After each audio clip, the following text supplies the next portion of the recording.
하나님께서 우리들에게 무엇이든지 구하면 딱 한 가지를 들어주신다 그런다면 여러분은 무엇을 구하시겠습니까?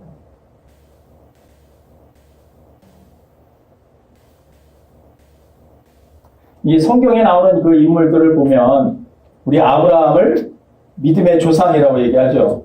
그러니까 아브라함은 무엇을 구했을까? 믿음을 구하지 않았을까? 이런 생각을 해보죠. 야곱은 하나님의 축복을 구했죠. 모세는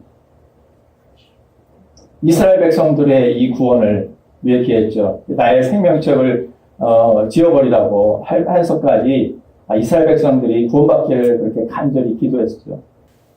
다윗은 시편 27편에 보면 이 아버지의 집에 살면서 아버지를 이 아름다움을 보며 그 아버지를 사모하기를 간절히 기도했죠. 솔로몬은 지혜를 구했습니다. 그럼 바울은 이방 하나님께서 주신 주님께서 주신 이 이방 전도의 사명을 감당하기를 위해서 구했습니다. 다시 물어보겠습니다. 하나님께서 내가 기도하는 딱 한 가지를 들어주신다면 여러분은 무엇을 구하시겠습니까? 한번 잘 생각을 해보세요. 딱 한 가지. 그럴 리는 없지만 한번 생각을 해보세요. 오늘 그 복음 말씀 요한복음 14장 23절 이하의 그 본문을 이렇게 살펴보니까 이 주님을 사랑하는 사람에게 나타나는 어떤 증거, 표지, 어떤 특징들 이런 것들을 이야기를 하고 있어요.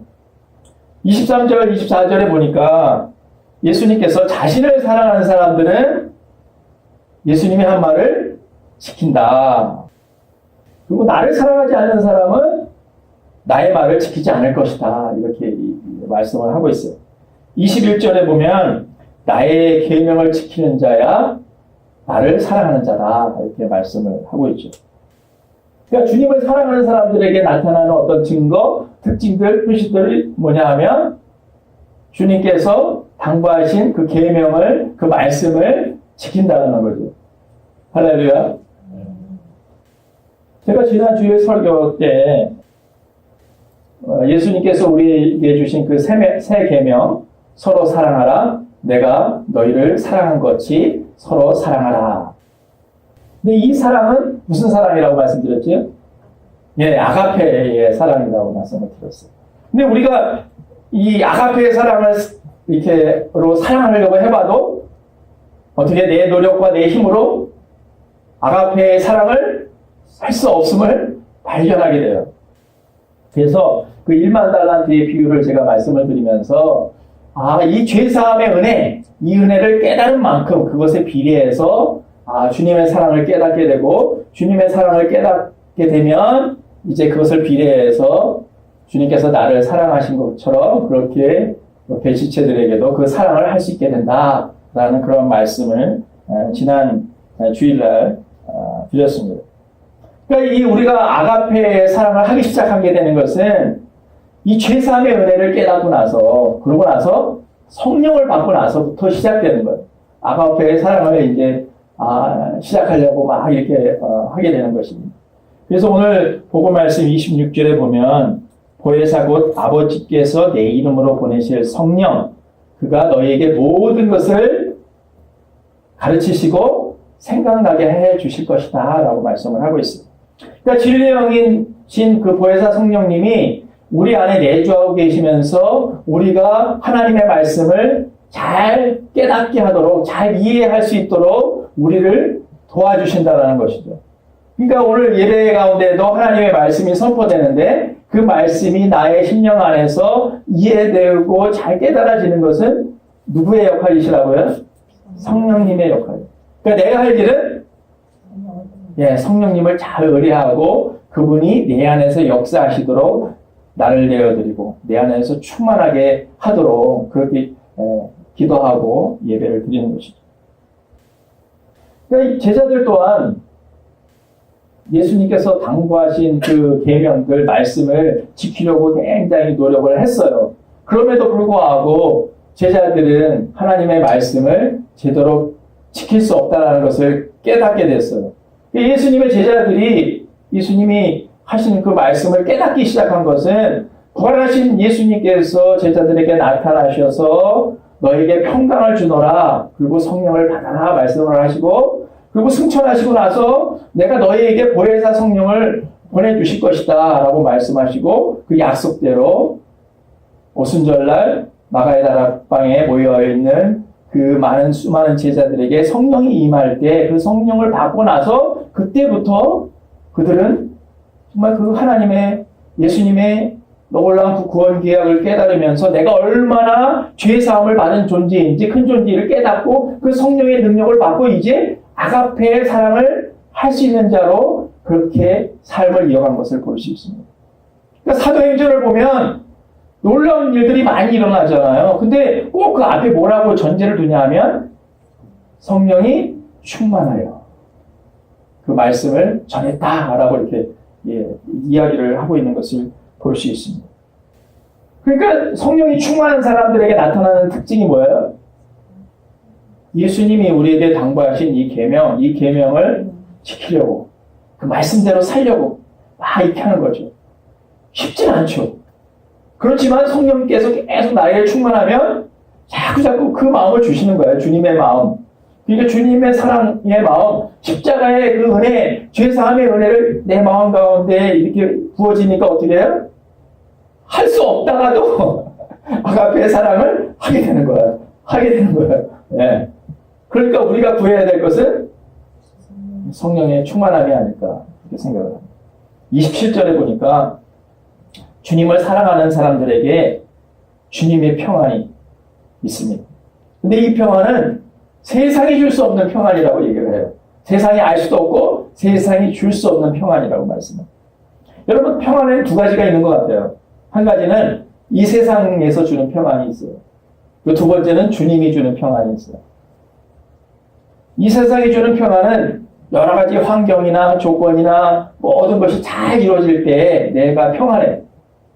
근데 그 조건이 깨지고 환경이 나빠지고 내 마음 안에 염려가 들어오고 근심이 생기고 어려움이 생기고 그러면은 그 평안이 깨져요.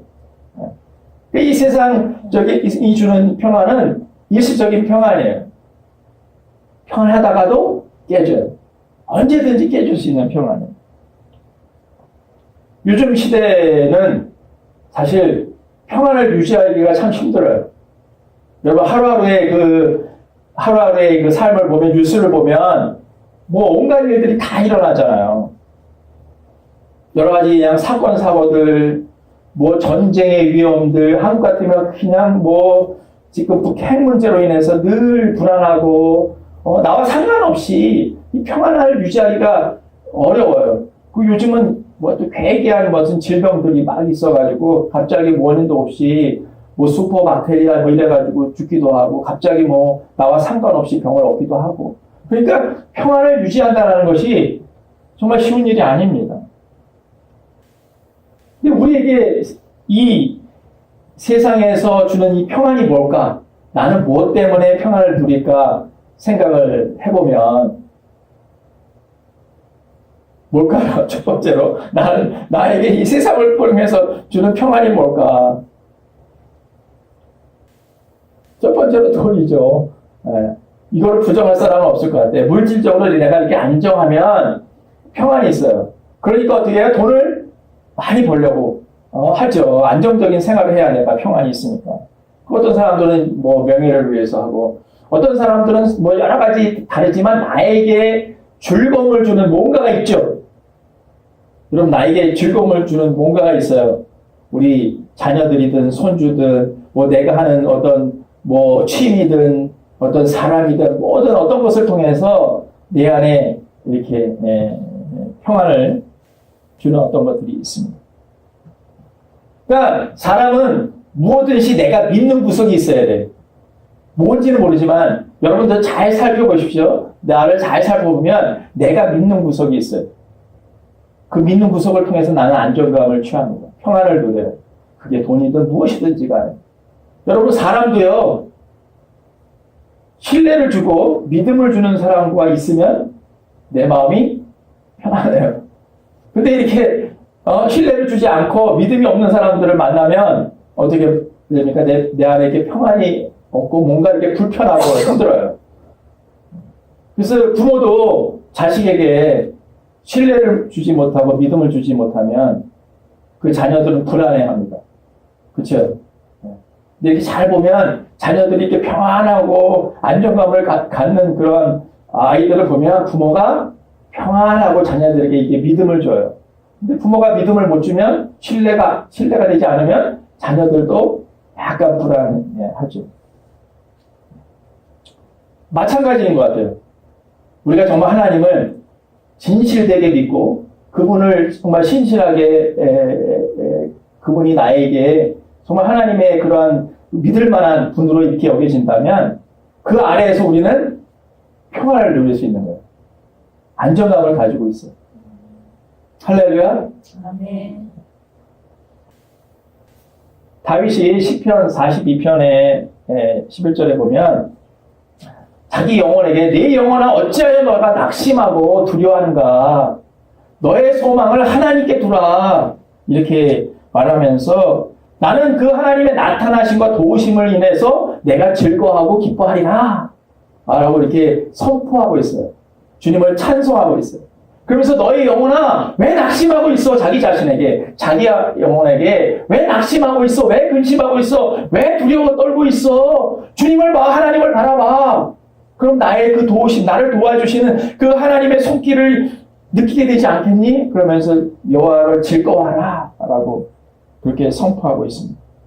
그럴 때 평안이 너에게 있을 것이다 라고 그렇게 선포하고 있습니다.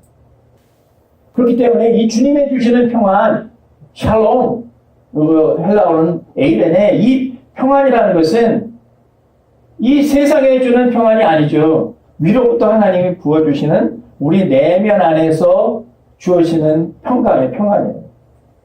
그러니까 이 평안은 세상이 알 수도 없고 세상이 줄 수도 없는 평안이에요. 오직 주님께서 주시는 평안이에요. 그러니까 상황이 아무리 환경이 어렵고 많이 힘들어도 주님이 계시면 우리는 평안해요. 모든 게 잘 나가고 세상적인 어떤 평안을 주는 그 평안들이 다 갖춰진다 할지라도 이 평안은 일시적인 평안이라는 거예요. 주님이 없으면 그 평안은 언제든지 깨질 수 있는 평안이라는 것이죠. 우리 존 웨슬리 이렇게 신부님 얘기를 제가 자주 하는데 이 존 웨슬리 신부님이 젊었을 때 이제 선교 활동을 영국에서 이제 미국의 조지아주에 선교 활동을 하기 위해서 선교를 떠나요. 그래가지고 이제 배를 타고 영국에서 미국으로 조지아주를 가기 위해서 배를 타는데 풍랑이 막 일어나고 막 배가 뒤집힐 정도로 막 그 위험에 빠지게 됐어요. 그러니까 배에 탔던 그 수많은 사람들이 막 동요하고 떨면서 두려워하고 막 공포 가운데 있는 거예요. 근데 가판 후에 26명의 모라비안 교도들이 하나님을 찬송하면서 기도하면서 그들 안에 두려움의 모습이 아니라 주님을 찬송하는 그 기쁨의 모습을 보면서 이 존 웨슬리 신부님이 아주 큰 충격을 받아요. 어떻게 저들은 그런 풍랑 그 파도치는 그 폭풍 속에서 어떻게 저들은 평안을 유지할 수 있을까? 너무도 궁금했던 거예요. 그래가지고 그 사건을 경험하고 나중에 돌아와서도 이 모라비안 교도들에 대해서 이렇게 연구를 하고 어떻게 저들은 그런 평안을 누릴 수 있을까? 그러면서 그 모라비안에 있는 공동체에 가서 목사님들과 그분들 이렇게 잘 경험하면서 다시 이 새로운 도전을 받고 여러분 또 알다시피 그 로마서 주석을 통해서 회심을 하게 되는데 이 올더스테이트 그 사건을 통해서 로마서를 읽다가 그 주석을 듣다가 하나님의 은혜를 깨달아요. 이 제3의 은혜를 깨달아요. 그러면서 회심을 하는 역사가 일어나요. 그러니까 주님을 신실하게 믿는 사람들 안에 뭐가 있어요? 평안입니다. 평안이 있어요. 여러분 누가복음 그 8장에 보면 그 22절 이하에 보면 예수님께서 제자들과 함께 이 갈릴리 바다 호숫가에 배를 타고 이렇게 건너가시는 장면이 나오는데 그때도 그냥 막 광풍이 불고 풍랑이 막 일어요. 그런데 예수님은 뭐하고 계셔요? 주무시고 계셔요. 나는 의도적으로 주무시는 거 아니까. 아니, 풍랑이 막 일고 지금 막 배가 이렇게 오는데 어떻게 주무실 수 있어요? 그러니까 제자들이 두려워가지고 어떻게 해요? 예수님을 깨워요. 주님! 하면서 깨우면서 우리가 죽게 되었습니다. 이 풍랑에 있는데 주님은 주무시기만 하십니까? 그러고 그냥 깨우시는데 주님이 이제 풍랑을 잠잠케 하시니까 그 풍랑이 잠잠해졌다. 그 비유, 그 사건이 있는데, 여러분, 크리스찬으로 우리가 살아가면서, 인생 살면서 광풍을 만날 수가 있죠. 그렇죠? 제자들도 예수님이 배에 타고 계셨잖아요. 그럼에도 불구하고 제자들은 광풍을 경험하게 된 거예요. 근데 중요한 것은 그 광풍을 예수님이 잠잠케 하셨고 그 배에 예수님이 타셨다는 사실이에요.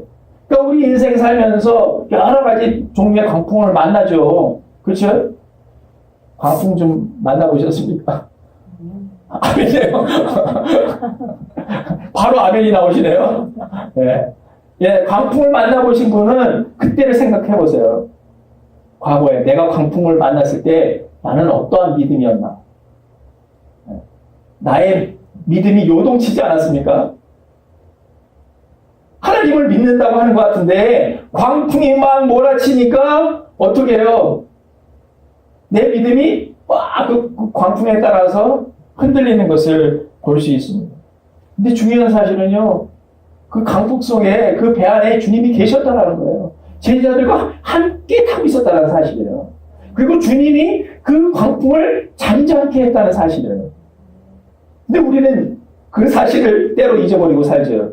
우리 인생에 광풍이 막 몰아치고 막 힘들고 염려가 오고 근심이 오고 막 죽겠다 하고 막 아우성을 치는데 정작 우리는 주님을 깨우지 않죠. 주님을 깨워서 주님, 나 죽게 되었습니다. 나 좀 살려주십시오. 이 광풍이 나를 힘들게 합니다. 라고 고백하면서 어떻게 해요? 주님을 깨우고 주님이 그 광풍을 잠잠케 하시도록 해야 되는데 우리는 그냥 내 광풍 속에서 어찌할 뻔을 몰라서 힘들어하는 나의 모습을 발견하지 않습니까? 제가 그런 것 같아요, 제가. 근데 요한복음 오늘 본문의 말씀 통해서 예수님이 제자들에게 나의 평안을 너에게 주노라. 이 평안은 이 세상이 알 수도 없고 도대체 깨달을 수도 없는 평안이야. 이 평안을 너에게 주노라 라고 말씀을 하시죠. 그러니까 어떻게 해요? 근심하지 마. 두려워하지 마. 말씀하잖아요. 주님이 하실 수 있다는 거예요. 우리의 강풍을 잠잠케 하실 수 있다는 거예요. 할렐루야. 여러분, 이 평안은요, 예수님께서 주시는 평안인데, 하나님과 우리와 사이에서 깨어졌던 이 평안을 예수 그리스도의 그 십자가의 대속으로 사건으로 말미암아 회복시키셔서 내가 정말 주님 안에 주님이 내 안에 거하심으로 인해서 주님과 사랑의 관계가 회복됐을 때 사랑이 넘칠 때 주시는 평안이에요. 할렐루야죠. 여러분, 진리의 영이 내 안에 거하시고 진리의 영이신 성령님께서 내 안에 내주하고 계시다는 거 믿으시죠? 그 성령님을 통해서 주님과 교제한다는 거 믿으시죠? 그 주님이 내 안에, 내가 주님 안에 거하심으로 인해서 주님이 날마다 우리의 삶 가운데 광풍을 만날 때마다, 그리고 우리의 삶에 근심과 염려가 올 때마다 우리의 이 광풍을 잠잠케 해주신 주님이시라는 것을 우리가 고백하게 되지 않습니까? 할렐루야. 우리가 잊고 살아서 그렇지 지난 세월 동안을 이렇게 잘 광풍을 만났을 때를 생각을 해보면 다 주님이 함께 하셨어요. 우리와 함께 하셔서 우리가 인생의 그 배에 같이 타셔서 그 풍랑을 같이 맞으셨어요.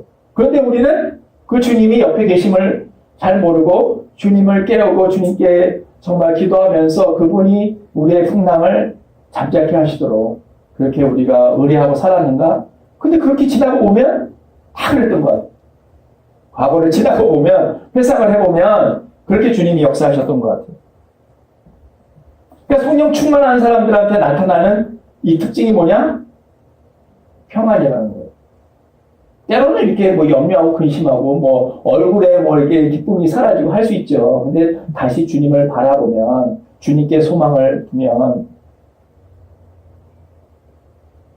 다윗의 고백처럼 정말 주님께만 소망을 두고 주님을 바라보면 주님의 주시는 평안이 우리의 이 심령 안에 이렇게 쫙 임하는 것을 볼 수 있습니다. 할렐루야. 여기 쫙 이렇게 보니까 지금 주님의 평안이 이렇게 쫙 이렇게 있는 것 같아요. 예, 얼굴에 이렇게 찡그리고 있는 분은 별로 없고, 주님의 평안이 내면 안에서 이렇게 막, 평안해. 평안해. 나는 주님의 평안이 내 안에 심령 안에 있어. 이렇게. 한번 보세요. 얼마나 이게 평안하신지 옆에 우리 지체들 한번 보세요. 평안. 웃어보세요.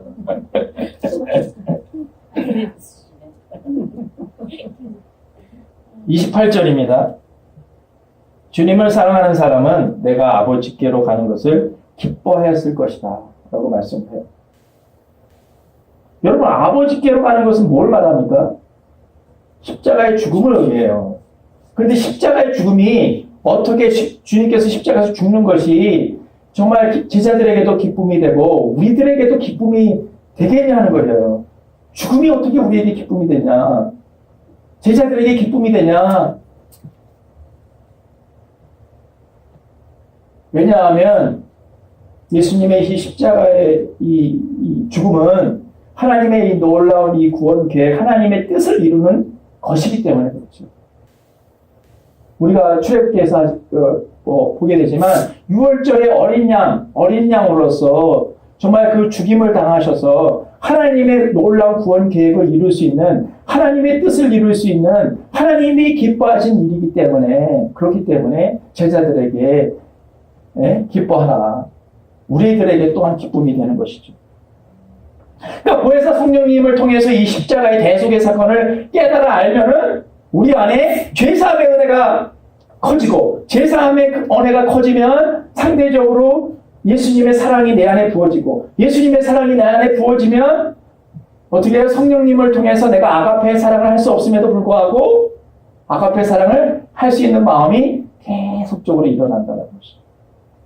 때로는 염려, 근심, 걱정, 온갖 것들이 나를 엄습하죠. 환경을 보면, 상황을 보면, 조건을 보면, 이 세상에서 나의 평안을 주는 그것들이 하나도 없을지라도 주님의 주시는 평안이 있기 때문에 내 안에 다시 말할 수 없는 평안이 임하는 것이죠. 기쁨이 임하는 것이죠.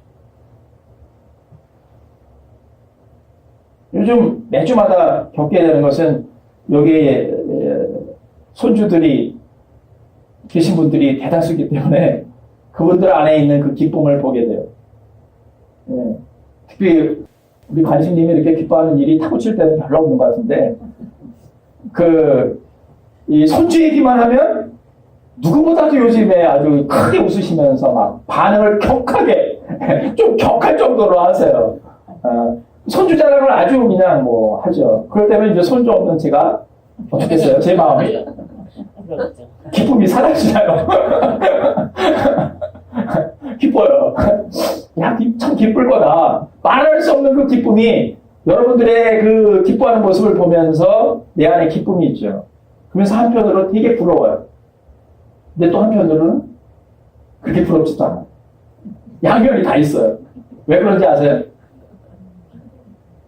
이 세상이 알 수도 없고, 이 세상이 줄 수도 없는, 말로 표현할 수 없는 하나님의 큰 사랑을 맛보아 알기 때문에 그 사랑을 맛을 보니까 다른 사람 기뻐요. 이 세상에서 주는 손주의 기쁨, 무슨 기쁨 있어요. 그렇지만 그 기쁨은 주님의 주시는 그 기쁨에 비하면 피할 바가 안 되니까, 그 기쁨은 너무나도 크니까 조그만 기쁨이라고 표현하면 뭐하지만 어쨌든 그 기쁨보다는 말할 수 없기 때문에 내 안에 부럽기도 하면서 또 주님의 기쁨을 생각을 해보면 정말 주님이 놀랍다, 이런 고백을 하게 되는 것이죠. 여러분 안에 주님의 주시는 기쁨이 있으십니까? 여러분, 주님의 주시는 그 말할 수 없는, 세상에 알 수도 깨달을 수 없는 그 기쁨을 맛보셨습니까? 그 기쁨을 계속 맛보고 싶으십니까? 할렐루야. 오늘 이 구약의 본문을 보면 하박국 3장 17절, 18절의 말씀인데, 이 하박국 선지자는 무화과 나무가 무성하지 못해도, 포도나무에 열매가 없어도, 감람나무에 소철이 없어도, 우리의 양이 없어도, 그리고 외양간에 소가 없어도 나는 여호와로 인하여 즐거워하리로다. 구원의 하나님을 기뻐하리로다. 이렇게 찬송을 하죠. 근데 이 17절의 말씀을 잘 이렇게 하면 그 상황은 어떤 상황이에요? 없을지라도 라니까 미래 상황이지만 풍랑을 만난 거 아니에요. 그렇죠? 인생의 풍랑을 만난 거잖아요. 그럼에도 불구하고 그 상황과 조건을 보지 아니하고 여호와로 인해 내가 즐거워할 수 있고 그 구원의 하나님으로 인해서 내가 기뻐하리로다 라고 찬송하면서 즐거워하죠. 그러니까 하박국 선지자의 그 기쁨은 세상적인 주님의 주는 그 기쁨이 그 안에 근본적인 기쁨으로 있는 것이 아니죠. 어떤 열매나 소출이나 뭐 외양간의 소로 인해서 기쁨을 얻는 것이 아니라 여호와로 인해서 주님 하나님으로 인해서 하는 그 기쁨이 나의 기쁨이 되었기 때문에 그 구원의 하나님 나를 그 기쁨 가운데 참된 은혜 가운데 있게 하신 그 하나님을 찬송할 수 있는 것이죠. 어떻게 하박국 선지자는 이런 고백을 할 수 있었을까? 이렇게 생각을 해보면 그래서 하박국을 제가 쭉 읽어봤어요. 그랬더니 하박국 2장 4절에 무슨 말씀이 있냐면 오직 의인은 믿음으로 말미암아 살리라 선포해요. 그래서 하박국 선지자는 믿음이 있었구나. 내가 지금 현재 보이는 상황이나 현재나 어떤 소출이나 열매나 외양과 외적인 그런 환경을 본 것이 아니라 믿음의 눈으로 믿음으로 봤기 때문에 내가 육신의 눈으로 보면 이 환경이 나를 힘들게 하죠. 조건이 힘들게 하죠. 뭐 여러 가지가 나를 힘들게 하죠. 근데 믿음의 눈으로 보면 하나님께서 나의 풍랑을 그렇지 않다 할지라도 잠잠케 하시는 그 하나님이 계시다는 것을 깨닫고 믿음의 눈으로 바라보니까 어떻게 해요? 하나님이 역사하실 그 일들을 생각해보면서 기억하면서 기쁨이 넘치는 거죠. 그래서 이런 고백을 할 수 있었겠구나. 그런 저는 생각을 해보게 됐습니다. 여러분 성경 66권 중에서 기쁨에 대해서 이야기하고 있는 성경책은 네? 빌립보서죠. 빌립보서는 옥중 서신이죠. 사도 바울이 감옥에 있을 때 기록한 서신이에요. 근데 이 빌립보서 2장, 3장, 4장 이렇게 쫙 보면은 사도 바울이 성도들에게 빌립보 교인들에게 특별히 주 안에서 기뻐하라. 주 안에서 기뻐하라. 주 안에서 기뻐하라. 계속 나와요. 사도 바울은 감옥에 있는데 어떻게 기뻐할 수 있었을까?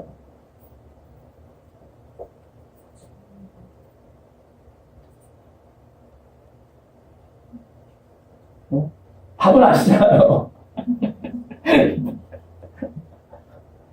감옥에 있는데도 복음이 막 전파돼. 사도 바울의 그 소명은 기도 제목은 복음이 전파되는 거잖아요. 근데 감옥에 있는데도 복음은 전파되고 있어. 막 전파되고 있어. 그리고 예수 그리스도를 아는 지식이 가장 고상하다고 얘기하지 않습니까? 그리고 다른 것들은 다 배설물로 여긴다고 고백하고 있어요. 그러니까 이 하나님의 구원의 은혜, 이 죄사함을 주는 은혜가 너무나도 크고 감옥에 있어서 정말 풍랑 같은 그런 환경이지만 똑같이 여호와로 인해 주님으로 인해 기뻐할 수 있었던 거죠. 할렐루야. 여러분 성령 충만한 사람들에게 나타나는 특징이 기쁨이에요. 그러니까 성령이 내 안에 역사하시면 우리가 주님이 우리에게 명령하신 이 말씀, 이 계명을 지킬 수 있고요. 주님이 우리에게 주신 이 성령으로 충만하면 우리는 어떠한 풍랑을 만난다 할지라도 내 안에 평안과 기쁨이 있을 줄 믿습니다. 사랑하는 교회 여러분, 풍랑이 우리를 힘들게 하고 어렵게 하고 두렵게 할지라도 주님이 배 안에 함께 계시다는 사실, 그리고 주님께서 우리의 풍랑을 잠잠케 하실 수 있는 능력이 있으신 분이시다는 것을 우리가 믿고 산다고 한다면 우리는 어떠한 환경과 어떠한 처지 가운데에도 평화를 누리고 기쁨을 누리는 그런 사람이 될 수 있지 않을까 그렇게 생각을 합니다. 무엇보다도 우리가 구해야 될 것은 성령의 충만함. 성령의 충만한 우리 모두가 되기를 예수님의 이름으로 축원합니다. 아멘. 기도하겠습니다. 하나님 아버지, 때로 우리가 인생 살면서 하나님 우리를 두렵게 하고 우리를 염려하고 근심을 하게 하는 풍랑을 만나게 됩니다. 그 풍랑에 접했을 때 우리는 두려워하고 염려하고 근심하고 주님이 주시는 평안과 기쁨을 빼앗겨 버립니다. 얼마나 그럴 때가 많은지 모르겠습니다. 주님이 내 안에 계심에도 불구하고 내 안에 보혜사 성령으로 진리의 영으로 내주하고 계시고 그 성령님을 통해서 주님 안에 내가 주님 안에 거할 수 있는 특권을 허락하시고 주님과 사랑의 교제를 나누면서 주님이 주시는 말할 수 없는 그 평안과 기쁨이 우리에게 넘칠 수 있음에도 불구하고 우리는 풍랑만을 바라볼 때가 얼마나 많습니까? 이 상황을 볼 때가 얼마나 많습니까? 오늘도 우리의 여정에 함께 하시는 그 배 안에 타고 계셔서 우리가 풍랑을 만날 때마다 그 풍랑을 잠잠케 하시는 하나님 그 주님의 그 손길을 그 섭리를 역사를 경험하며 아버지 살게 됩니다. 우리가 하루하루 살면서 하나님 이 은혜를 놓치지 않게 하시고 이 세상에 알 수도 없고 줄 수도 없는 주님의 평안이 우리의 심령 안에 넘치고 특별히 우리 이 공동체 안에 우리의 속한 우리의 가정 가운데 그리고 내가 만나는 많은 사람들에게 그 평안을 주님의 평안을 주님의 기쁨을 흘려보낼 수 있는 통로로 그렇게 살게 하여 주옵소서. 날마다 하나님 주님의 평안이 우리 모두에게 있기를 소망합니다. 날마다 주님의 주시는 기쁨이 넘치기를 소망합니다. 어떤 환경과 어떤 상황 가운데 할지라도 어떤 풍랑 가운데 있다 할지라도 그 상황이 나를 힘들게 하고 나를 어렵게 한다 할지라도 주님이 내 안에 계시니 성령으로 함께 하시니 성령으로 충만할 때 주님의 평안이 기쁨이 우리 안에 넘치기를 소망합니다. 정말 주님의 말씀이 우리 안에 있기 때문에 그 말씀을 붙잡고 떠나갑니다. 주님, 여기에 모인 우리 모두에게 이 주님 안에 있음으로 인해서 주시는 하나님 이 특권을 누리며 살아갈 수 있도록 주여 인도하여 주시고 도와주시옵소서.